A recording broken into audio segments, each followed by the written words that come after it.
You wake before the sun, not because the light has reached your window yet, but because the sound of the bells carries through the stillness.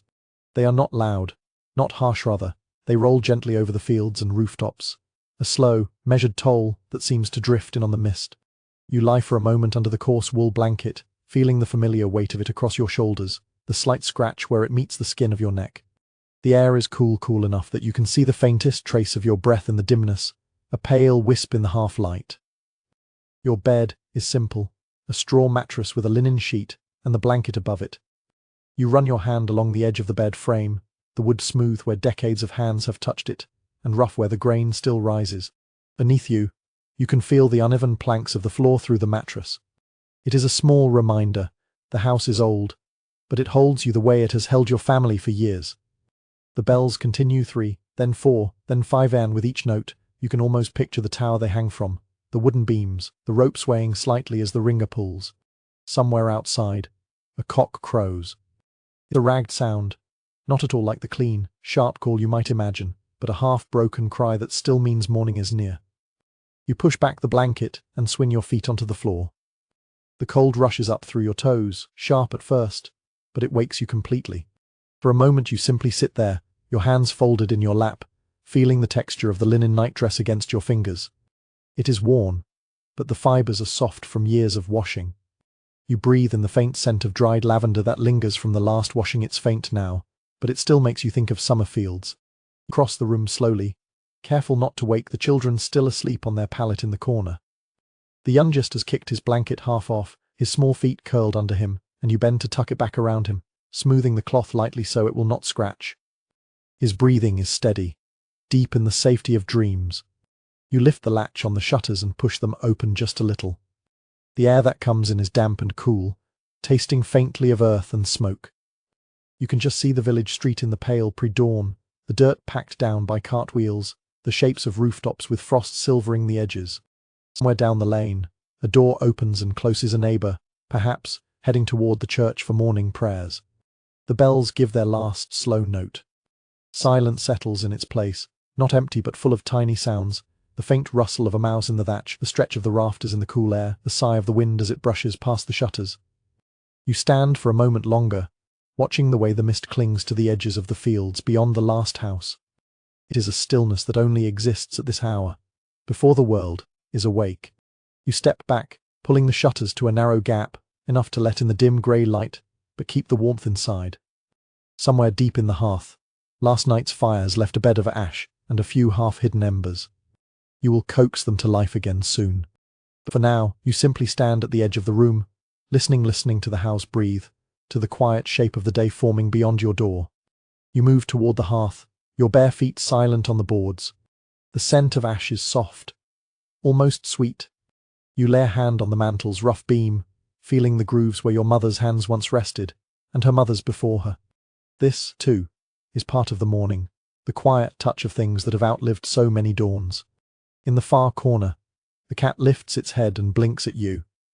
It stretches, back arched high, then settles again, its tail curling neatly over its paws. The faint purr is the first truly warm sound of the day. Outside, a thin line of pale gold begins to edge the horizon. The day will come quickly now, cause to do, bread to bake, water to fetch.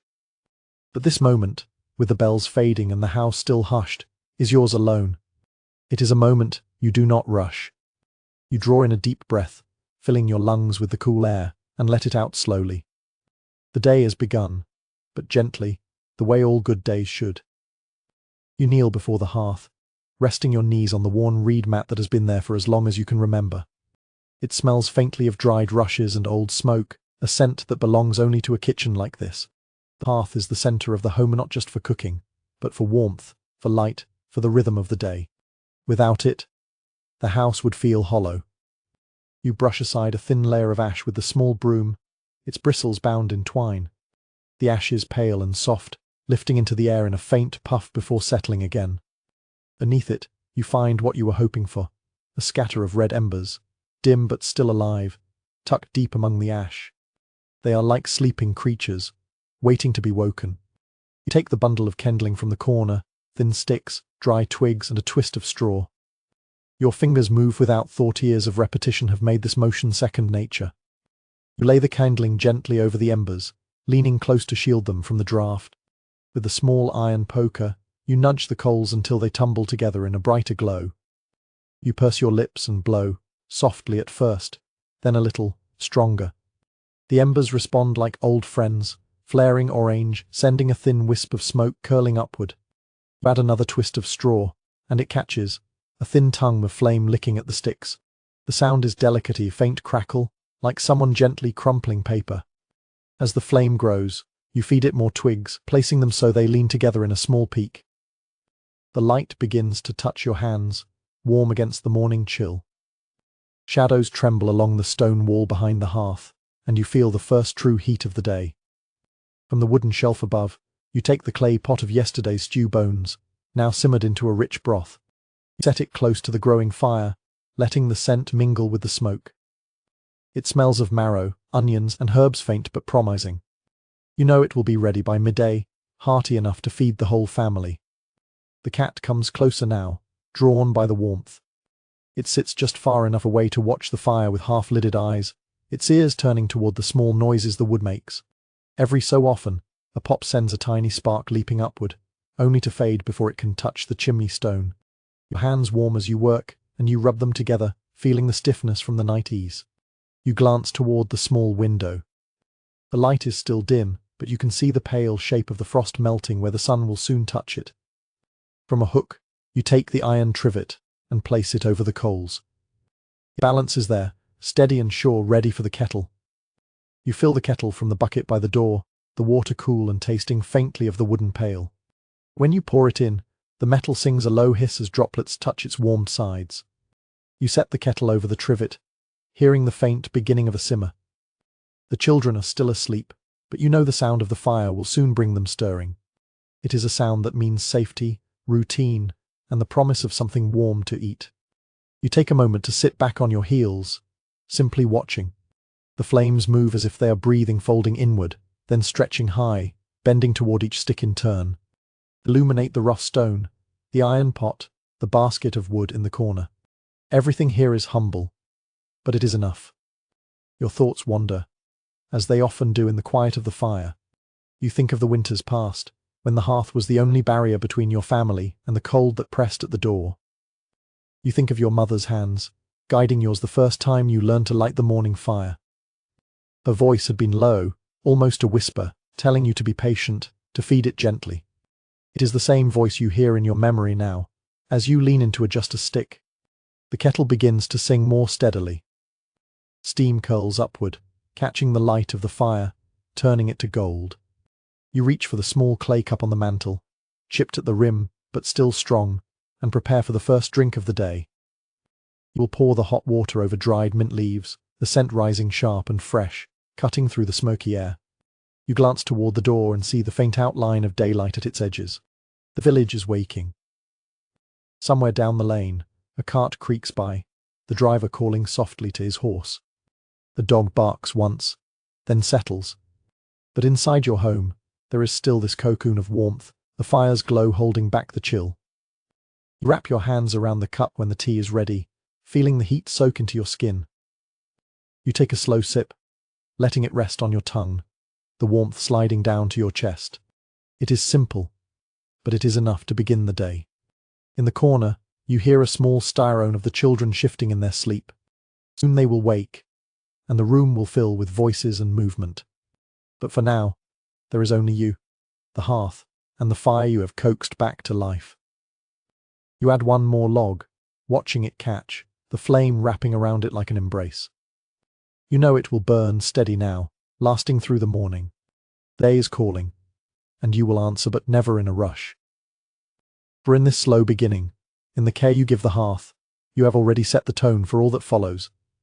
The warmth from the hearth has spread across the room now, pushing back the edge of the night.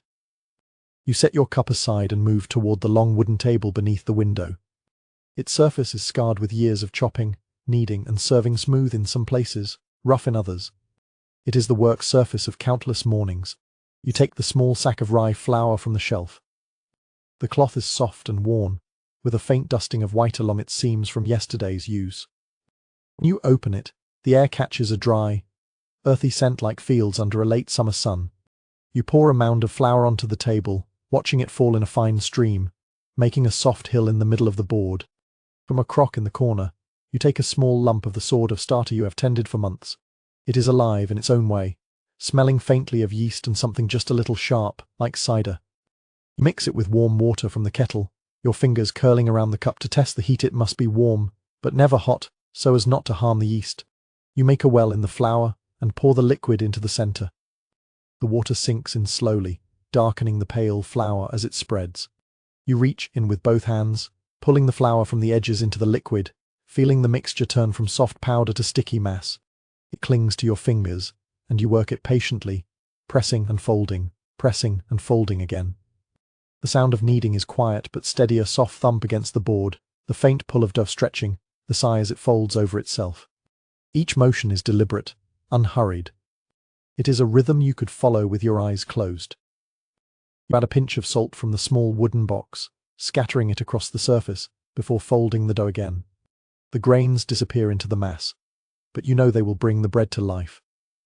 You dust the board with a little more flour to keep the dough from sticking, then continue to work it, your palms pressing in a slow, even push. The light through the window is growing stronger, now, spilling across the table and turning the dusting of flour into a faint golden haze. You can hear the first small stirrings from the children's corner, soft sighs, the shift of blankets. The day is waking with them. When the dough is smooth and springy under your hands, you shape it into a round and place it in the floured basket to rise. You cover it with a linen cloth, one you wove yourself years ago, the edges embroidered with simple stitches. It will rest near the hearth, where the heat will coax it into swelling, ready for baking before midday. With the bread set aside, you turn to breakfast. From the pantry, you bring out a small crock of honey, the golden surface shimmering even in the dim light. It smells sweet, with a hint of flour, work of bees from the meadow last spring. Beside it, you set a pat of fresh butter wrapped in cloth, cool and pale. You take yesterday's loaf, now a day old but still good, and slice it with the small bread knife. The crust cracks under the blade, scattering crumbs onto the board. You spread a little butter on each slice, watching it soften against the warm bread. A drizzle of honey follows, pooling in the shallow dips where the crumb is softest. From the shelf, you take a clay jug of milk, collected the evening before and kept cool through the night. The cream has risen to the top in a pale layer, and you stir it gently before pouring it into wooden cups. The sound is low and smooth, a small river filling each vessel. By now, the children have woken and come to the table, still wrapped in the warmth of their blankets. Their hair is mussed, their cheeks flushed from sleep. You hand them each a cup of milk, and they cradle it in their small hands, sipping slowly. The fire pops gently behind you, and the air is thick with the scents of wood smoke, bread, butter, and honey. Outside, a cart rattles by, the horse's hooves muffled on the dirt road. Somewhere farther off, the church bell strikes again, this time not the long call of dawn, but the gentle mark of the hour. You take a slice of bread for yourself, biting into it slowly. The honey clings to your lips, and the butter melts on your tongue. It is simple, but it carries the satisfaction of work already done, the fire lit, the bread rising, the family fed. As you eat, you glance at the covered basket where the dough rests. Soon, you will shape it for the oven. But for now, you sit with the children, listening to their soft chatter, feeling the warmth of the morning settle fully into the room. Breakfast is not just food, it is the quiet pause before the day's labors begin in earnest. You take it in slowly, every bite and every sound a reminder that these small, ordinary moments are the ones that hold a home together. The table is now set in its quiet way, no grand display, no polished silver, just what is needed, and nothing more. The wooden cups stand in a row, filled with milk that still carries the faint warmth of the cow from the evening before. Slices of bread, spread with butter and touched with honey, rest on simple earthenware plates, the glaze worn smooth from years of use. You take your place at the end of the table, but not before tucking the linen cloth more snugly around the dough rising near the hearth. It needs warmth to grow, just as your children do. The youngest sits beside you, small legs dangling above the floor. His fingers curl around the cup as if it were a treasure, and he drinks in careful sips, eyes half closed with the comfort of it. The older one, already more awake, pulls her plate closer and bites into the bread with a satisfied hum. You watch them both for a moment before taking your own piece. The crust gives way with a faint crackle, the crumb yielding beneath your teeth. The butter softens instantly, blending with the honey into something rich yet delicate. You let it linger on your tongue, taking your time. The room feels settled now. The fire crackles steadily, and the scent of warm bread and wood smoke wraps around you like another layer of cloth. The cat has claimed a spot near the hearth, paws tucked under its chest, tail curled neatly around, its eyes half close, reflecting the dance of the flames. Outside the shutters, the village is beginning its day. You hear the shuffle of boots on the road, the low murmur of voices greeting one another. A cart wheel groans over the uneven stones, and somewhere a rooster crows again, though the sun has already touched the rooftops. Your husband sits across from you, eating quietly. He will be off to the fields soon. But for now, he takes the time to share this meal. The simple act of sitting together, beginning the day with the same bread and drink, holds more weight than the food itself. It is a thread in the weaving of your life together, a repetition that binds the days into something whole. You reach for the honey pot again, drizzling a little more onto the older child's bread when she glances at you with that quiet, unspoken request. The smile in return is small but warm, and you think of how many such exchanges fill a lifetime of moments too brief to notice if you rush, yet so constant that they build the true shape of home. The young Just has finished his milk, leaving a faint moustache of cream on his upper lip. You take a cloth and gently wipe it away, smoothing his hair as you do. He leans into your hand for a moment before returning to his bread. There is no hurry in this morning. The work will come soon enough: gardens to tend, clothes to mend, errands to run, but here at the table, the minutes stretch. It is not idleness. It is the rhythm that keeps the work from swallowing the day. From the window, a slant of sunlight falls across the table, catching in the honey pot and turning the liquid inside to gold. It glows softly, as if the sun itself had been trapped there, waiting to be poured out in spoonfuls. The bread is gone and the cups are empty. You gather the plates and stack them neatly by the basin. A small rinse now will keep them ready for later washing, when the midday meal is done.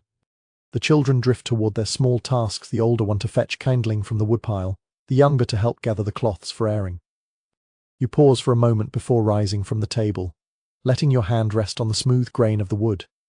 It is warm under your palm from the morning sun, and you think of the countless meals it has held, the countless hands that have rested here. Your mother's, your own, and someday perhaps your daughter's. The simple morning meal is over, but the sense of it lingers, a quiet fullness that has little to do with the bread itself, and much to do with the act of sharing it. In the still air of the kitchen, the echoes of voices remain, softened by the steady hum of the hearth. You take the linen cloth from the rising dove and check its progress. It has swelled gently, the surface smooth and domed, the faintest scent of yeast rising from it. It will be ready for the oven in time, but for now you cover it again and set it back in its warm place. The morning is moving forward. Light spills more boldly through the window, and the shadow of the shutters falls across the floor in a neat pattern. Somewhere down the lane, the church bell chimes the hour, its sound carrying over rooftops and fields alike. You rise from your chair, smoothing the front of your dress, and glance around the room. The hearth burns steady, the children are at their tasks, and the air is thick with the memory of warm bread and milk. It is enough to begin the day. The kitchen is warm now, and the light has turned from pale silver to a soft, honeyed gold. It falls in gentle bars across the floorboards, tracing the grain of the wood. You decide it is a good time to take up your spinning, the quiet task that turns the morning into something both useful and calm. From the corner, you bring out the basket where your bundles of flax rest. The stalks are dry and pale, with a faint sheen, like sun-bleached straw. They rustle softly when you lift them, the sound like dry grass in a summer breeze. There is a faint smell of earth in them still, as if they remember the field where they grew. Beside the hearth, your spinning wheel waits. Its wood is smooth from years of touch, the rim of the wheel darkened by the light oil rubbed in each winter. You run your hand along the distaff, feeling the polished surface where the fibers will be held, and you adjust the small ties that keep it steady. You seat yourself on the low stool, one foot resting lightly on the treadle. The children glance over from their small tasks, and the older one smiles as she knows the sound of the wheel will soon fill the room. It is a sound that belongs to home. You take a small handful of flax from the bundle, teasing it gently with your fingers. The fibers are silky yet catch slightly against your skin. Fix them to the distaff, wrapping them just so, and draw out the first few strands. Then, you press your foot to the treadle, and the wheel begins to turn. The soft hum of the spinning wheel fills the air. It is a steady, rhythmic sound, rising and falling like a lullaby. Your hands move in time with it, drawing out the fibers into a fine, even thread. The motion is slow and careful: draw, twist, wind, and repeat. Light catches in the strand as it lengthens, turning it to a pale gold. You can feel the life of the flax in your fingers, the way it resists, the way it yields. It is work that requires attention, but also lets the mind wander, drifting like the thread between your hands. The older child comes closer, watching your hands. She asks softly if she may try, and you smile, remembering the first time your mother let you take the thread. You guide her fingers, showing her how to pinch and pull, how to keep the twist steady. The small hands fumble at first, but she is patient. She laughs quietly when the thread thickens unevenly, and you tell her that even the finest cloth begins with clumsy strands. The wheel hums on. The air smells faintly of warmed flax, and the fire's glow dances across the curve of the wheel. Outside, you hear the distant creak of a gate, the muffled greeting of two neighbors passing on the road. Inside, the sound of the spinning drowns out the world beyond your walls. You remember other mornings like this, winter days, when the fields were bare, and all work was done indoors. You remember the circle of women gathered by the hearth, each with her spindle or wheel, voices weaving stories between the threads. Some stories were old, told in the same words your grandmother had heard. Others were born in the moment, shaped by laughter and the crackle of the fire. Your daughter returns the work to you, and you take up the thread again, letting it slide through your fingers, thinner and smoother now. The bobbin fills slowly, its wooden surface hidden beneath the winding thread. Each turn is a small victory, each length of fiber another step toward cloth that will last for years. The younger child, finished with his small chore, curls up on the rug beside the cat, watching you through half-closed eyes. The motion of your hands, the low hum of the wheel, the warmth of the room, all of it seems to draw him into a soft drowsiness. The morning light shifts slightly, and you know it is time to set the wheel aside for now. There are other tasks waiting: vegetables to gather, errands to run, but you let the treadle turn a few more times before you stop. The hum fades, and the thread in your hand comes to rest. You unwind the last length from your fingers and secure it to the bobbin. The wheel stands ready for the next time, the distaff still holding the rest of the flax, patient and unhurried. You rise from the stool, feeling the warmth of the fire at your back. The basket of flax is lighter now, and the air in the room carries a faint, sweet note from the fibers you've worked. The children follow you toward the door, the older one holding the small bundle of finished thread, proud of her part in it. You open the door to the yard, and the sunlight greets you fully for the first time today. The air is cool, but not cold, just enough to sharpen your senses. The garden waits, green and quiet, and the rest of the morning lies ahead. The garden glimmers with dew, but before you step out to tend it, you turn back toward the corner where the children have gathered. A small pile of wooden toys lies scattered across the floor: simple carvings of animals, a ball made from scraps of cloth, a pair of smooth river stones they like to pretend are coins. The older child is already sorting them into neat rows, while the younger sits cross-legged, holding one of the stones up to the light as though it might change color. You cross to them, the hem of your dress brushing softly against the rushes on the floor. The morning is still young, and this is the quiet hour when you can see to their needs before the business of the day pulls you outside. The youngest looks up at you with a sleepy smile. His hair is tangled from the night, soft tufts sticking in different directions, and you smooth it down with your hand. The touch lingers for a moment, your palm resting gently on the curve of his head. You remember when his hair was barely more than down, the color of pale straw, and you marvel at how quickly the years have passed. You fetch the wash basin from the shelf and pour in a little water from the pitcher. It is cool to the touch, carrying the faint metallic taste of the bucket it was drawn from. You dip a square of linen into it, wring it until it is only damp, and then kneel before the younger child. He tilts his chin up obediently, closing his eyes as you wipe his face and hands. The water beads on his skin, and you dry it with the edge of your apron, leaving him fresh and bright-eyed. The older child comes next, already holding out her hands for you to clean. Her palms are rougher now, small calluses from helping with kindling and sweeping, and you notice how her fingers are beginning to grow longer, more sure in their movements. You wash her face as well, brushing a stray curl from her cheek, and she grins, quick and fleeting, before turning to put away the last of the toys. From the chest by the wall, you take their clothes for the day. The linen is plain but freshly washed, smelling faintly of sun and wind from where it hung on the line. You help the younger child into his tunic, guiding his arms through the sleeves and fastening the ties at the neck. The older one dresses herself, though you step in to straighten the belt at her waist. When they are ready, you lead them to the bench near the hearth. There, you give the younger a small slice of leftover bread to nibble on and place a wooden needle and scrap of cloth in the older child's hands. She will stitch in small, uneven lines, practicing the skill that will one day be hers to keep the household clothed.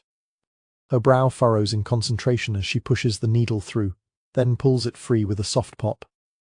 The cat, ever curious, hops onto the bench beside them. The younger giggles as its tail brushes his arm, and he offers it a crumb of bread, which it sniffs but does not take. Instead, it curls into his lap, content to be held. You sit with them for a few minutes, the three of you in a small circle of warmth and quiet industry. The fire crackles softly behind you, and the scent of the rising bread drifts faintly from the covered basket near the hearth. Outside, the light has grown brighter, and you hear the muffled clatter of pails from a neighbor's yard, someone fetching water from the well. When the younger child finishes his bread, you take him by the hand and lead him to the door. The air is fresh and cool, carrying the scent of damp earth and the faint sweetness of early flowers. You encourage him to take a few steps outside while you check the garden, the older one following with her sewing still in hand, unwilling to leave it unfinished. They linger near the threshold, pointing at a bird that hops along the fence, its feathers catching the light in flashes of brown and gold. You name it for them, telling them where it builds its nest and what it eats, the kind of small knowledge that passes easily from one generation to the next. Before long, you guide them back inside to wash their hands once more, preparing them for the midday ahead. There will be errands to run and food to prepare, but for now, their needs have been met. Faces washed, bellies filled, and a little skill practiced in the morning calm. You glance at them one last time before moving to the garden. The older one sits straight-backed on the bench, pulling the needle through with growing confidence, while the younger hums softly, tracing patterns on the cat's fur.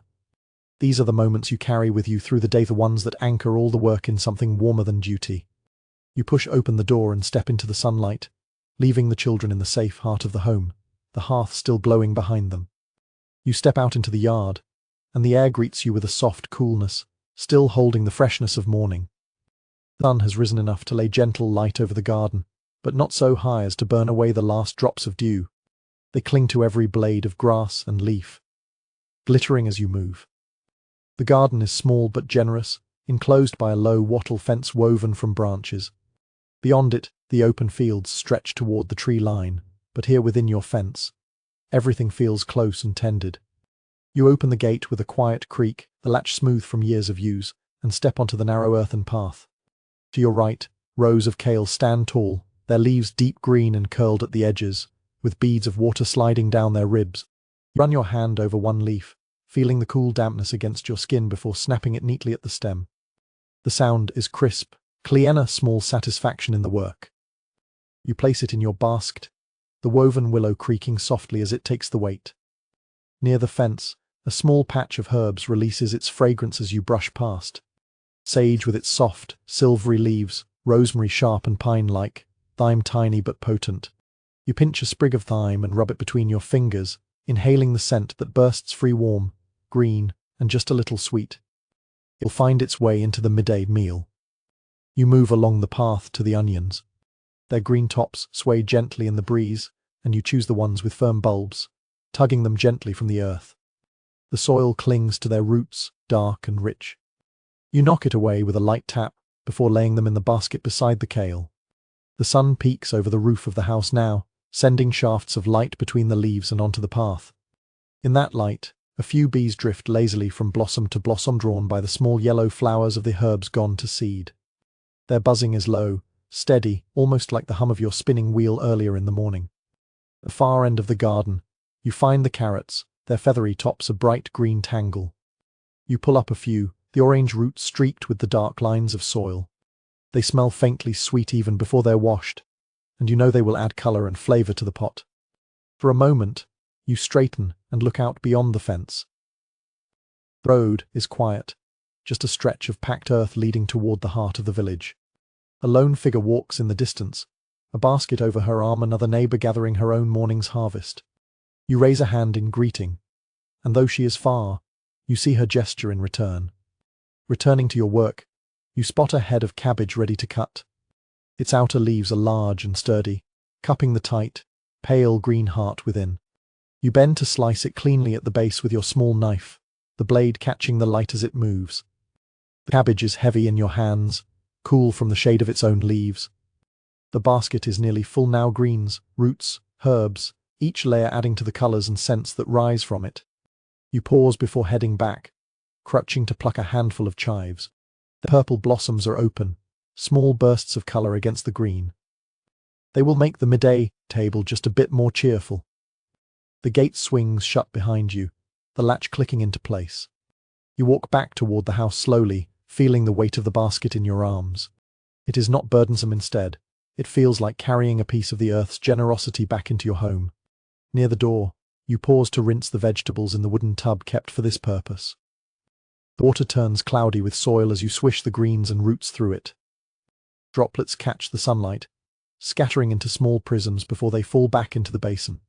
Inside, the kitchen welcomes you with the scent of warm bread and the steady glow of the hearth. You set the basket on the table, arranging the vegetables so the water can drip away. The cat stirs from its place near the fire, stretching luxuriously before coming to inspect your haul. It sniffs at the kale, decides it is of no interest, and moves on. You wipe your hands on your apron and glance toward the dough resting in its basket. It has risen beautifully, the linen cover puffed slightly where the yeast has done its quiet work. The baking will come later first. You will prepare the vegetables for the meal to come. The morning has been good to you so far, the hearth lit, the children tended, the flax spun, and now the garden's gifts in hand.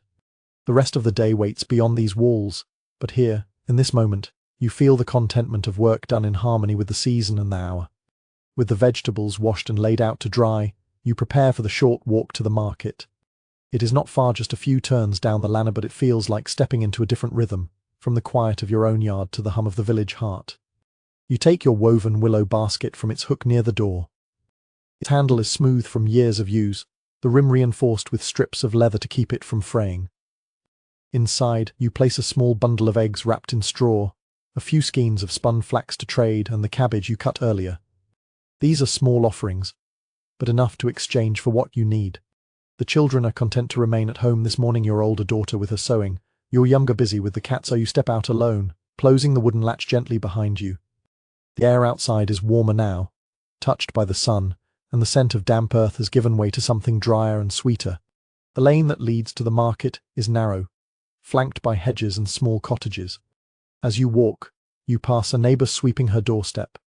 She straightens to wave, her broom in one hand, and you pause for a brief greeting. The exchange is simple well wishes for the day, a comment about the weather, but it is as much a part of the morning as lighting the hearth. Farther along, you hear the distant murmur of voices before you see the market square. It is not a grand place, just an open space where a few dirt paths meet, but it is alive with color and sound. The thatched stalls are set out in a loose circle, each one displaying its goods in baskets, on cloths, or on rough wooden tables. You step into the square, the packed earth underfoot warm from the morning sun. The air is full of scents: fresh bread cooling on a stall's board, smoked fish hanging from hooks, herbs laid out in bunches with their sharp, green perfume. Somewhere, the tang of cheese mingles with the sweetness of dried fruit. You stop first at the baker's stall. He greets you with a nod, flour still dusting his hands, and gestures to the loaves lined up in neat rows.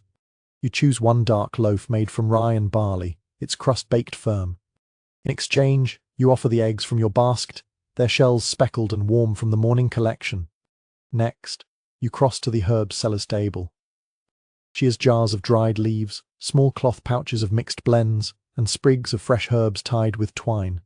You breathe in the scent of lavender and mint as you lean over the display. A handful of dried chamomile catches your eye. It will make a soothing tea for the evenings ahead. You trade her a skein of your spun flax, the soft thread coiling neatly into her palm. At the far end of the square, a fisherman sits beside a shallow barrel of fresh catch. The fish gleams silver in the light, their scales still wet from the river. You choose two, wrapped in a twist of damp cloth to keep them fresh for the journey home. For these, you offer the cabbage from your garden, the firm leaves cupping tightly around the heart. The voices in the square rise and fall in a gentle pattern, neighbours catching up on news, sellers calling out their wares, children weaving between the stalls.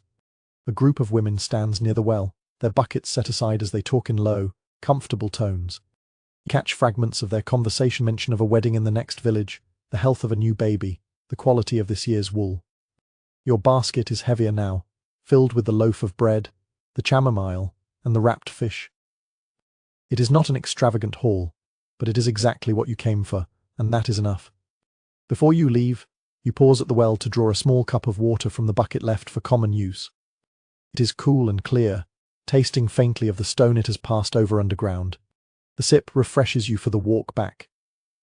As you leave the market, the sounds fade behind you, replaced again by the quieter notes of the lang footsteps on packed earth, the rustle of leaves, the occasional burkle. You pass the neighbour you greeted earlier. Now she has finished sweeping and is kneeling to tend a pot of flowers by her door. Exchange a final wave, your baskets tilting in mirrored motions. When your own cottage comes into view, the sight of its low roof and smoke curling from the chimney brings a small, steadying warmth to your chest. The children are waiting at the doorway, curious to see what you've brought back. Their faces light up at the sight of the bread, and the younger tugs at your hand, eager to hear about the market. You set the basket on the table, the items inside carrying the scents of river, oven, and herb garden. The walk has been short, but it has tied your home to the wider life of the village, as it does every week. You set the basket on the table, the weight of it settling with a soft thud. The scents inside drift up together, fresh bread still warm in its crust, the faintly sweet, grassy aroma of chamomile and the cool, clean smell of river fish wrapped in damp cloth. They mingle with the lingering fragrance of the vegetables you washed earlier, creating a perfume that belongs only to the heart of the day. The children gather near, eyes curious.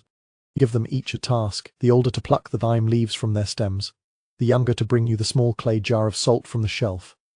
They set to their work with quiet enthusiasm, the older child, small fingers moving carefully over the herb sprigs, the younger gripping the jar with both hands as if it were precious glass. You start with the fish. Unwrapping the damp cloth, you reveal their silver skins, glistening in the light. The smell of the river is still on them, clean, mineral, faintly briny. With your small knife, you work along each belly, your motion steady, the sound of the blade against the board quiet and deliberate. The scraps you set aside in a small bowl, the cat, sensing its moment, watches intently from a distance. From the basket of vegetables, you take the carrots and onions, their colours bright against the wood. You peel the carrots in long, curling ribbons, the faint sweetness rising as the skins fall away. The onions release their sharp scent the moment your knife breaks through their papery layers, bringing a sting to your eyes. You work without rush, slicing each one thin. On the hearth, you set the large iron pot over the glowing embers, resting it on the trivet you placed there earlier in the morning. A small knob of butter slips into the pot, melting almost at once, its fragrance rich and comforting. The onions go in first, their sizzle joining the soft crackle of the fire. You stir them with a wooden spoon, their edges turning translucent in the heat. Next come the carrots and kale, then a handful of chopped cabbage, each added with the slow, unhurried pace that lets you savor the process. The thyme the older child has stripped joins them, the scent bright and green as the leaves hit the heat. You pour in water from the bucket by the door, watching it rise to cover the vegetables before slipping in the fish. The pot begins to murmur soft bubbles at first, then a gentle simmer. Steam curls upward, carrying with it the mingled scents of the garden and the river. You place the lid slightly, ask you to let it breathe, then turn to the loaf of bread you bought at the market. With a firm slice, the crust breaks under the knife, releasing a rush of warm, yeasty fragrance. You cut thick pieces, laying them on a cloth near the hearth to keep them warm. A small dish of butter sits beside them, its pale surface waiting to be spread. The children move in and out of the room as you work, their footsteps light on the boards. Sometimes they pause to watch the pot, fascinated by the way the steam swirls, or to peek under the cloth at the bread. The cat has settled again, though it keeps one eye half open, hoping for a stray piece of fish. You take a moment to sit on the bench, resting your hands in your lap, feeling the heat of the fire on your shins. The quiet inside the cottage contrasts with the muted hum of the village outside, distant voices, the creak of a cart, the muffled thud of something being chopped in a neighbour's yard. After a time, you check the pot.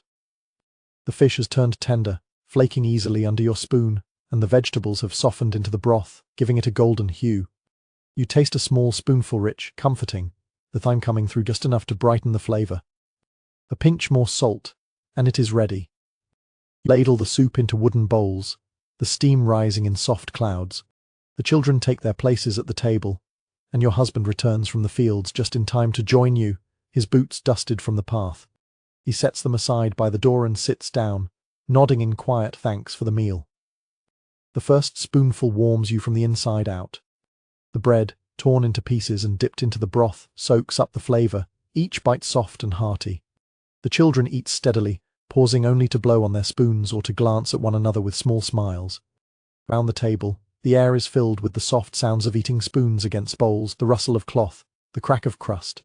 Outside, the sun has risen to its highest point, pouring light through the window and catching on the steam from the pot.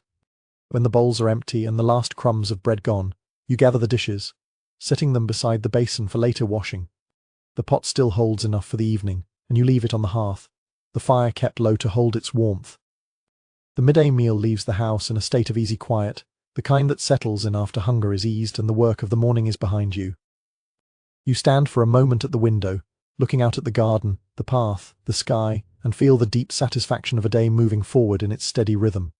The meal finished, the bowls stacked neatly by the basin, the house settles into a softer rhythm. It is not silence, there is always some sound in a lived-in home, but it is the kind of quiet that carries the weight of contentment. The fire murmurs low, the occasional pop of a log sending a brief spark into the dim air. Your husband has gone to the bench by the door to mend a strap on one of his tools, his movements slow and methodical after the warmth of the soup. The older child has curled up in the corner with her bit of sewing, her stitches slower now, her head tilting as the afternoon heaviness seeps in. The younger is stretched out on the rug near the hearth, the cat nestled against his side, both of them sinking into a doze. You take this time for your own small rest. Not sleep, exactly, but a pause, hands folded in your lap, shoulders easing after the morning's work. You sit on the low stool near the window, where the light falls in a pale square across the floor. Dust motes drift lazily in that beam, swirling and shifting with every faint breath of air.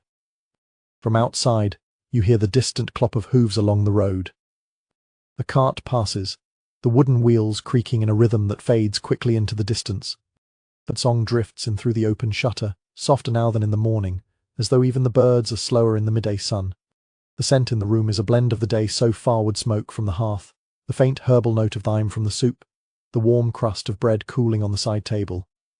It is a smell you hardly notice most days, yet when you pause like this, it fills you with a quiet sense of safety. You lean back slightly, letting your gaze soften, not fixing on anything in particular. Your eyes trace the familiar shapes, the curve of the hearthstone, the smooth handle of the bread knife on the table, the pale folds of linen draped over the rising dough for tomorrow's bread. Every mark, every worn edge, speaks of years of use, of hands that shaped and kept this place. The children shift in their rest. The younger lets out a small sigh, his fingers twitching as though chasing something in a dream. The cat stretches once, then tucks its head back beneath its paw. The older child pauses in her sewing, eyes half closing, the needle resting against the cloth. You allow your thoughts to wander to winters when the hearth was piled high with logs, to summers when the doors stood open all day and the air carried the scent of ripening fruit.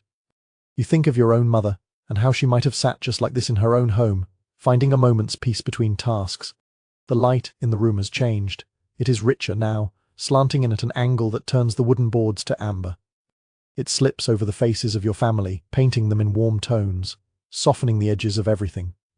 Your rest is not idleness, it is part of the day's rhythm, as necessary as kneading bread or tending the garden. Without it, the work would feel heavier, the hours longer. You breathe deeply, the air warm and still, and feel your body loosen, your mind settle. From somewhere in the village, a bell tolls not the deep, resonant call of morning mass, but a lighter chime, marking the turn of the day. It is a signal, though not one that hurries you. You rise slowly, careful not to wake the younger child, and smooth the folds of your dress. The pause has done its work. Your shoulders feel lighter, your hands ready again. The afternoon lies ahead with its own list of tasks: washing, mending, perhaps a visit from a neighbor, but you will carry the stillness of this hour with you through them all. You glance once more at the sleeping forms by the hearth, at your husband's bent head over his work, at the slow, steady turning of the hours in this quiet room. Then you step softly toward the door, letting the light and air of the afternoon greet you as you begin the next part of the day. You gather the bundle of laundry from the chest shirts, stockings, a few linen cloths from the table, and the children's tunics from earlier in the week. They smell faintly of hearth smoke, of the garden, of the long days they have been worn. You fold them into the wicker basket, placing the heavier items at the bottom and the lighter ones on top. A sliver of soap, wrapped in a scrap of cloth to keep it dry, slips into the side pocket. The air outside is warmer now, but still gentle, carrying the faint sweetness of clover from the nearby meadow. You balance the basket against your hip and walk the narrow path that winds past the garden, over a small rise and down toward the stream. The sound of running water reaches you before you see it, low and steady, a cool note beneath the hum of insects in the grass. When you reach the bank, the stream lies clear and inviting, its surface broken only by the flicker of small fish and the ripple where water curls around smooth stones. You set the basket on a flat rock and kneel beside it, the shade of an overhanging willow casting soft patterns on the ground. The first shirt goes into the water, and at once the dust and ash of the week release into the current, swirling away downstream. You rub the cloth gently against itself, the fabric yielding under your hands. The water is cool, and it makes your fingers ache at first, but soon the chill becomes something refreshing, steadying. You take the soap from its cloth and work it into the damp fabric. The scent is faint but clean, a blend of tallow and crushed herbs, lavender, perhaps, or rosemary. Foam rises in small, tight bubbles, slipping easily between your fingers. The sound of scrubbing joins the stream's steady music, a soft rhythm of work. One by one, you wash each piece, wringing it out with a slow twist before laying it on the grassy bank. The sun will do the rest, drawing the moisture out and leaving them warm and dry by late afternoon. A breeze stirs now and then, lifting the corners of the cloth so they flutter gently like flags. You pause for a moment, resting your hands in the cool water. Tiny pebbles press against your palms, smooth from years of current. Insects skim the surface just beyond your reach, their legs making quick, delicate dimples in the water before they dart away. Across the stream, you hear the bleat of a goat in a distant field, and the soft call of a woman's voice in Ripley. Somewhere, the muffled laughter of children drifts through the air, carried by the breeze. These are the sounds of the village's heart-beaten, hurried, constant, reassuring. When the last cloth is rinsed and wrung, you spread them in neat rows on the grass and low bushes. The sun touches them gently at first, but you know its warmth will deepen as the hour passes. They will carry a new scent when you bring them back, the smell of sunlight and open air woven into the fibers. Sit back on your heels, taking a moment to watch the water flow past. It slides smoothly over the stones, clear enough to see the shadows of fish shifting in the shallows. The willow branches sway above, their tips almost brushing the surface, and the dappled light makes the water sparkle in moving patterns. Reaching into your basket, you take the cup you brought and fill it from the stream, letting the water run cold over your fingers before you drink. It is fresh and light, carrying just the faintest taste of the earth it has passed through. The work here is done, but you are in no hurry to leave. The shade, the sound of the water, the quiet around you, they make this more than a chore. It is a pause in the day, a moment to be part of the rhythm beyond your own doorstep. When you finally gather the laundry, it is warm to the touch, the fabric soft and scented with the outdoors. You fold each piece carefully into the basket, tucking the soap away again, now a little smaller from the day's work. The walk back to the cottage is slow, the basket light now compared to when you came. The path rises gently, and when you crest the small hill, the sight of the roof and the faint curl of smoke from the chimney meets you like a welcome. Inside, the hearth is still glowing, and the children look up as you return. They leave their play to help you put away the folded laundry, stacking it neatly in the chest. The day moves forward, but the calm of the stream lingers in your hands, in the smell of sun-warmed cloth, in the quiet hum of the home. The folded laundry rests neatly in the chest, each piece smooth and warm from the sun. With that task finished, you take up the small wooden box that holds your sewing things. The lid slides back with a soft rasp, revealing spools of thread in muted shades, a few polished bone needles, a pair of small iron scissors, and a thimble worn smooth from years of use. You carry the box to the bench near the window, where the light falls just right for work. The sun is past its highest point now, and the light has turned softer, golden at the edges. It streams, through the open shutter, carrying with it the faint scent of grass and the distant sound of a cart rattling along the road. From the chest, you take the garments that need attention: a tunic with a tear at the hem, a child's stocking with a hole in the toe, a linen apron whose ties are frayed. You set them in a small stack beside you, the cloth cool and familiar under your fingers. The first is the tunic. You thread a needle with strong, even-spun flax, the end passing easily through the small eye. Your hands know the weight of the cloth and how much pull it will take. You fold the torn edge under, coaxing it into a straight line before setting the first stitch. The needle moves in and out, the thread pulling snug with a faint shug against the fabric. The sound is quiet, but steady, a rhythm as calming as the wheels hum earlier in the day. Now and then, a shadow crosses the window as someone passes outside. You can hear their footsteps fade down the lane, mingling with the occasional call of a bird in the hedgerow. Inside, the only other sound is the gentle stir of the children, your older daughter working on her own small bit of stitching at the far end of the bench, your younger humming softly as he lines up his carved animals in a neat parade along the floorboards. When the tunic is mended, you move to the stocking. The wool is soft from wear, but still strong, and you slip your hand inside to hold it steady. Fine, even stitches, you close the hole, making the weave whole again. It is the sort of work that leaves no mark if done well, disappearing into the rest of the fabric. The last is the apron. Its ties have worn thin where they meet the waistband, threads pulling loose from years of knots. You replace them with new ones you cut from a length of sturdy linen, the fresh cloth smooth and bright against the more weathered fabric. When you fasten the last stitch, the apron lies ready for many more days of work.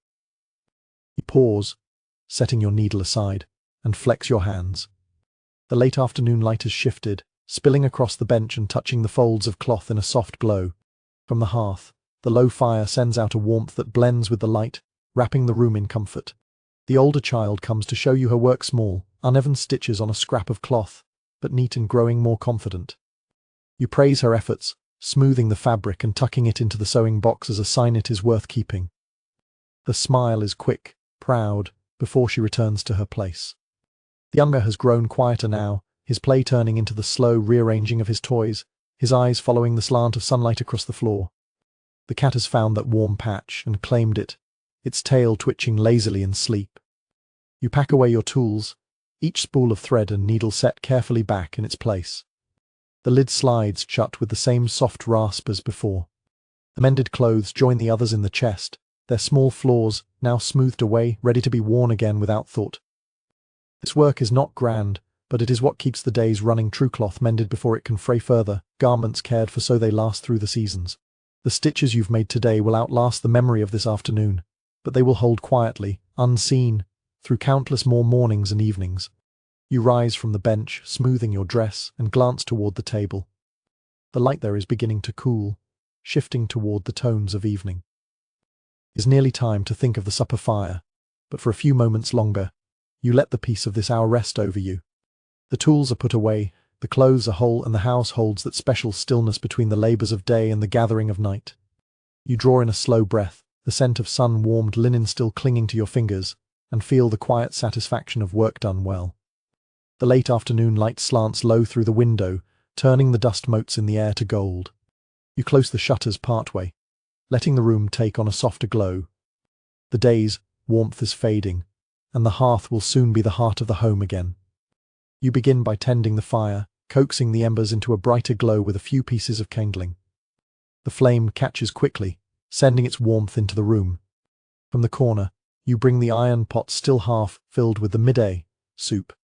It has thickened as it sat, the vegetables softening further, the broth rich with the memory of thyme and fish. Add a little fresh water, stirring slowly so as not to disturb the gentle balance of flavors. The scent rises again, familiar and comforting, like a hand resting on your shoulder. You set the lid askew and move to the bread board. From the chest, you take the loaf bought at the market earlier.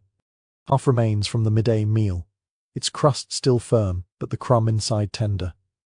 You slice it into thick wedges, laying them on a cloth near the hearth so they will warm through before supper.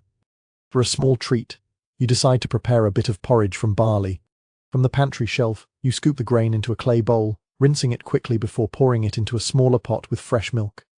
It warms over the fire, the milk's sweetness fills the air, blending with the earthy scent of the grain. You stir steadily, the wooden spoon making a quiet circle against the pot's sides.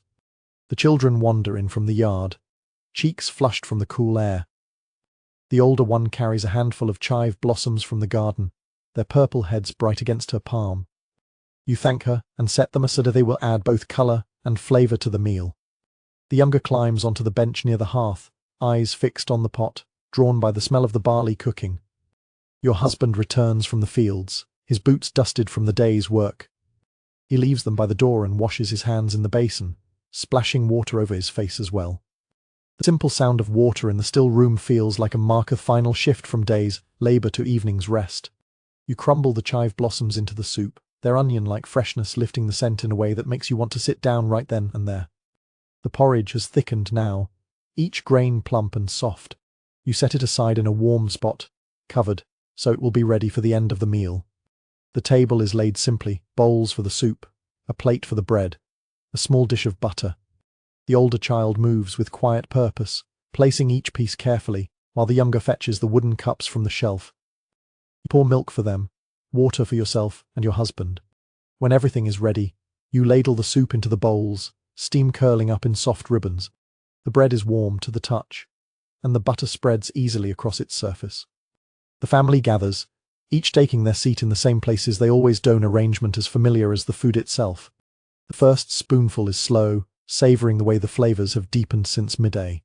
The bread is torn, dipped into the broth, eaten with quiet pleasure.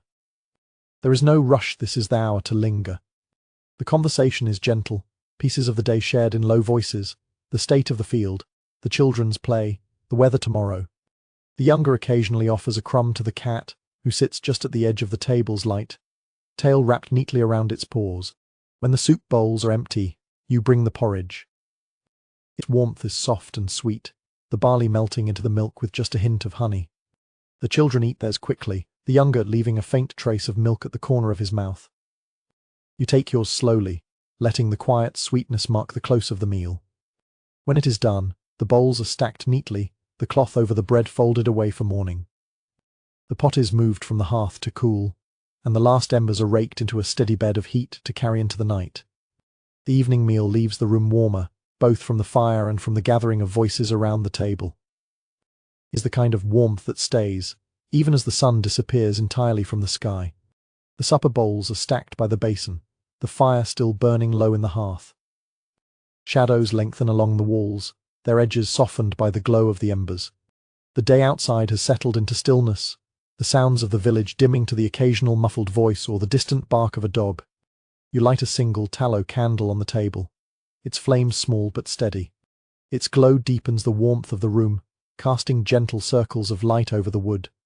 The children draw closer, sensing the shift from the bustle of the day to the quiet of evening. You reach for the small family prayer book kept on the mantel. Its leather cover is worn smooth, the corners softened by many hands. The pages are edged with faint stains from candle smoke and years of turning. You open it to the evening prayer, and your husband takes his place across from you. The children fold their hands, the younger glancing at you to match your posture, the older already knowing the words. Your voice begins low and even, joined by the others, the sound weaving gently through the warm air. It is not a performance, but a habit, a rhythm as much a part of the home as lighting the morning fire. When the last words fade, there is a pause long enough to feel the quiet settle in deeper. You close the book, place it back on the mantel, and let the silence rest between you all for a breath before moving to the next ritual. From a small basket near the hearth, you draw out a carved wooden figure, a horse with smooth lines, worn by the fingers of many evenings past. It is the token you use to begin the nightly story, passing it to the one who will speak first. Tonight, the younger child takes it with a grin, ready to offer the beginning of a tale. His words tumble out in short, eager bursts about a fox in the woods, a lost loaf of bread, and a journey to find the baker who made it. You listen with a smile, adding small prompts when he pauses, until he hands the figure to his sister. She continues the story, her voice slower, adding detail to the fox journey, the smell of the bread still warm, the crunch of leaves underfoot, the sound of a stream the fox must cross. Her eyes gleam in the candlelight, as she shapes the world in her words. When the figure comes to you, you carry the tale forward, weaving in a twist of kindness, a miller who gives the fox shelter for the night, a warm place by his fire, and a promise to help find the baker in the morning. The children lean closer, drawn in not by suspense, but by the gentle unfolding of each moment. Your husband takes the final turn, bringing the story to a soft close, the fox finding the baker, the loaf returned, and the baker sending the fox home with a gift of fresh bread wrapped in a cloth. It ends not with excitement, but with the satisfaction of kindness returned, the kind of ending that settles easily into the heart. The candle flickers as the last words are spoken, the shadows shifting on the walls. The children yawn now, the younger curling against your side, the older resting her chin in her hands. You feel the weight of the day's work in your own limbs, but it is softened by the peace of this moment. You rise and snuff the candle, the faint scent of smoke mingling with the hearth's warmth. The room is lit now only by the embers, their glow steady and deep. It is enough to guide you all to the day's final moments. The embers glow low in the hearth, their light no longer reaching the far corners of the room. The air is warm, but beginning to cool, a reminder that the fire will be left to rest through the night. You take the iron poker and gently spread the coals so they will keep their heat until morning, then set the heavy kettle close to them for warmth. The children are already drowsy. The younger rests against your knee, eyes half shut, while the older fights sleep just long enough to fold her sewing neatly and place it in the wooden box. You help them into their nightclothes, simple linen shirts soft from many washings, then guide them toward the sleeping pallet in the corner. They crawl beneath the woolen blanket, curling close to one another for warmth. You tuck the edges in snugly, smoothing the fabric with the flat of your hand. From the peg on the wall, you take the heavy wool shawl and wrap it around your shoulders. The room has grown quiet except for the low crackle of the fire and the faint rustle as the children shift under their covers. The cat has taken its place at the foot of their bed, its steady breathing matching theirs. You cross to the door, sliding the wooden bar into place for the night. The sound is solid, reassuring, a small act that seals the house in safety until morning. Outside, the village is silent, the night holding only the distant hoot of an owl and the soft sigh of wind through the thatch. In your own corner, you turn back the blanket on your straw-filled mattress. The linen sheet beneath is cool to the touch, the straw beneath it shifting slightly as you sit down. You loosen the ties of your dress, folding it neatly over the stool before pulling the shawl more tightly around you. The pillow is filled with soft feathers, a small luxury passed down from your mother. When you lay your head on it, it shapes itself to you as if it remembers. The faint scent of dried lavender lingers from the last time you freshened it in the summer sun. For a few moments, you simply listen.